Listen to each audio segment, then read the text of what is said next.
A família real britânica assassinou a princesa Diana ou ela morreu em um acidente? Quais são os segredos que cercam essa família? Existem muitos boatos dizendo que eles já fizeram muitas coisas ruins em nome do poder. Mas será que isso é verdade? Sim.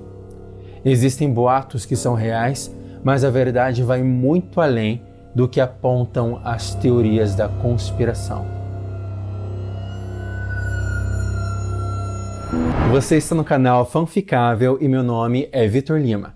Essa é a segunda parte do meu vídeo sobre a família real, então vocês já podem ver a primeira parte. Não esqueçam de curtir, comentar, compartilhar, se inscrever no canal, me seguir nas redes sociais e sugerir novas histórias para eu escrever e fazer uma fanfic como essa aqui que eu apresento para vocês. E vamos lá!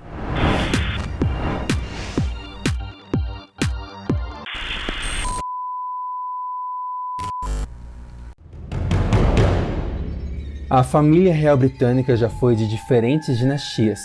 Essa mudança acontece quando não há um descendente direto que seja legítimo para o trono. A atual é a Casa de Windsor, mas foi em um desses momentos de troca de dinastias da família real que a família alemã Saxe-Coburgo-Gotha conseguiu entrar na realeza através de um casamento. A primeira rainha da Casa Hanover foi a Rainha Vitória, coroada aos 18 anos em 1837, depois da morte de seu tio, Rei Guilherme IV. Segundo o historiador Wagner Finkler, por influência da mãe, Vitória também se tornou praticante de magia obscura em troca de conseguir ascender ao trono. Ela envenenou seus 3 tios por parte de pai, que não tinha filhos, e assim conseguiu se tornar rainha. Pela primeira vez, a família Saxe-Coburgo-Gotha conseguiu subir ao trono, quando a mãe de Vitória e seu tio Leopoldo fizeram ela se casar com seu primo Alberto, da casa Saxe-Coburgo-Gotha. Quando Vitória assumiu o trono, ela quebrou o pacto com o demônio Ahriman. Como eu falei no vídeo anterior, a família Saxe-Coburgo-Gotha já tinha um pacto com esse demônio há séculos, e aqui é o momento em que ela quebra esse pacto. Wagner acredita que, como consequência da quebra do pacto, o marido e os filhos da rainha desenvolveram doenças, principalmente a hemofilia. Alberto morreu no dia 14 de dezembro de 1861, aos 42 anos, devido a um câncer no estômago.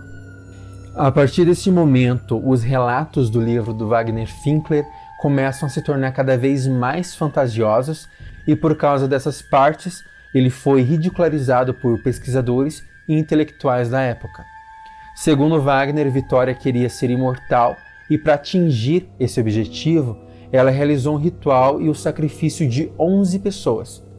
10 mortes foram necessárias para banhar a Vitória com sangue e revigorar seus órgãos, e a morte da 11ª vítima seria utilizada como uma nova pele. O processo do ritual foi bem doloroso, pois a pele da rainha foi totalmente retirada para receber a pele da pessoa sacrificada, além de ter que arrancar suas unhas e dentes. Esse ritual aconteceu no dia 22 de janeiro de 1901, no dia em que Vitória foi declarada morta, aos 81 anos. Wagner acredita que depois da falsa morte, Vitória viveu discretamente, esperando para assumir novamente o trono. Durante o período de reclusão da rainha, coisas importantes aconteceram, como a troca do nome da Casa da Família Real em 1917, que, devido à grande animosidade em relação à Alemanha, o rei Jorge V mudou o nome da Casa Real de Saxe-Coburgo-Gotha para o atual, a Casa de Windsor. Outro marco importante foi em 1952, quando a princesa Elizabeth iria ser coroada como a nova rainha. Wagner acredita que, percebendo a oportunidade, Vitória convidou Elizabeth para um encontro no palácio em que ela estava vivendo e a matou em um ritual para vestir a sua pele, assumir sua forma e poder reinar novamente. Essa história é descrita no 2º volume do livro Witches, do Wagner, lançado em 1953. Agora vamos avançar alguns anos com a entrada da princesa Diana para a família real através do casamento com o príncipe Charles no dia 29 de julho de 1981. Mesmo antes do casamento com o príncipe Charles, a princesa Diana já era muito popular. Qualquer coisa que ela fizesse, as pessoas queriam saber. Qualquer produto que tivesse a imagem dela ou o nome dela, as pessoas queriam consumir porque ela era muito carismática e também porque ela realizava muitas contribuições para o mundo, para pessoas carentes e pessoas em situações de vulnerabilidade. Em 2002 surge um novo pesquisador e historiador alemão, Denner Klein, que continua a realizar o trabalho do Wagner Finkler, falecido em 1971. Depois de uma série de investigações e entrevistas secretas com funcionários da família real, Denner lança o livro Witches Potestas Maleficarum, que novamente trazia assuntos polêmicos envolvendo a família real com pactos demoníacos e bruxaria. Denner fala em seu livro que a rainha Elizabeth nutria um sentimento de muita raiva pela princesa Diana porque ela tinha muita inveja e ciúme de toda a atenção que a princesa recebia e ela nunca teve aquilo. E ela não gostava de ver a princesa sendo tão popular. Algumas pessoas que trabalharam para a princesa Diana e foram entrevistadas pelo Denner disseram que a princesa ela se sentia perseguida o tempo todo e que ela sofria de muitas alucinações. Ela estava vivendo assim, ela viveu um período enquanto esteve casada com o príncipe de muita fragilidade psicológica e ela até chegou a pensar em tirar a própria vida. Alguns funcionários que relataram esses acontecimentos disseram que acreditavam que a princesa estava sendo drogada sem saber e essas drogas estariam causando as alucinações nela. Eles percebiam que existia uma forte tensão entre a família real e a princesa, mas o Denner sempre acreditou que se tratava de bruxaria. Uma confidente da Diana disse que certa vez a princesa jurou que ela tinha sido perseguida dentro do castelo por uma figura demoníaca.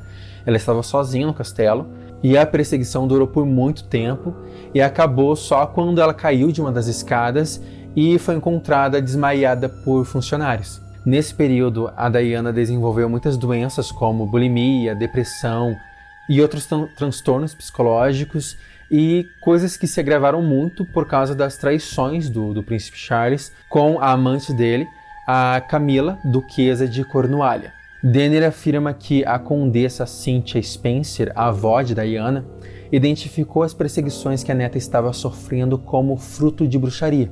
Na verdade, a Diana é da família Spencer, a mesma família que lutou contra os Saxe-Coburgo-Gotha durante séculos e que eu mencionei eles no primeiro vídeo, na primeira parte. E a Diana foi a terceira filha do conde John Spencer, aristocrata britânico e descendente do já mencionado Henry Spencer, fundador da família Spencer. Denner aponta que, seguindo a lógica dos registros antigos analisados pelo Wagner Finkler, Diana era uma bruxa natural com potencial para desenvolver grandes poderes, já que sua linhagem era muito antiga e quanto mais antiga é uma família de bruxos naturais, mais poderosos seus descendentes se tornam. No livro escrito por Denner, ele registrou entrevistas anônimas que realizou com vários ex-funcionários da coroa e amigos íntimos da princesa. Agora eu vou contar para vocês uma das principais entrevistas feitas com uma amiga da Diana que não teve sua identidade revelada. Essa amiga conta que, enquanto Diana esteve com Cynthia Spencer, ela vivia cercada de joias e pedras místicas, tomando banho de ervas e praticando rituais de uma criança que essa amiga não conhecia. Quando voltou da casa da avó, Diana estava com outra postura muito mais segura e mais motivada. Ela teve uma mudança radical em seu comportamento, não aceitava mais os ataques da rainha e nem do príncipe Charles. Em 1992, durante um passeio pelo castelo de Windsor, Diana encontrou na biblioteca particular da rainha Elizabeth um livro que chamou muito a atenção dela. O conteúdo do livro ensinava a realizar práticas de bruxaria e pactos com demônios, entre eles o ritual de sacrifícios que exigia que fosse retirada toda a pele do corpo da pessoa que a bruxa desejava assumir a forma. Diana achou bem estranho saber que a rainha consultava aquele livro e pensou que estava louca em considerar a possibilidade de alguém ter realizado aquele ritual. Ela ficou preocupada que seus filhos estivessem convivendo com alguém do castelo que acreditasse nessas práticas demoníacas e que pudesse fazer mal a eles. Paralelo a isso, a família real britânica estava pensando em um jeito do príncipe Charles se tornar o primeiro-ministro da Inglaterra, porque assim, a rainha ela não manda em nada. Tem influência, mas não é como se fosse um presidente, sabe? E o primeiro-ministro na Inglaterra é uma figura de muito poder. Então era uma forma deles conseguirem mais poder.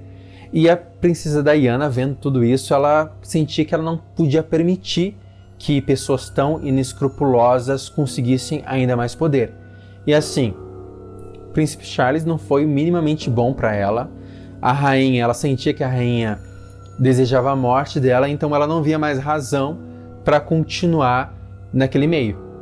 Diana era muito popular, extremamente popular, tanto que ela é a pessoa mais fotografada do mundo e ela sabia usar essa popularidade dela a favor dela. Todos achavam que ela tinha uma vida perfeita, até que ela resolveu revelar toda a situação que ela vivia e até as doenças que ela desenvolveu a partir do momento que entrou para a família real se casando com Charles.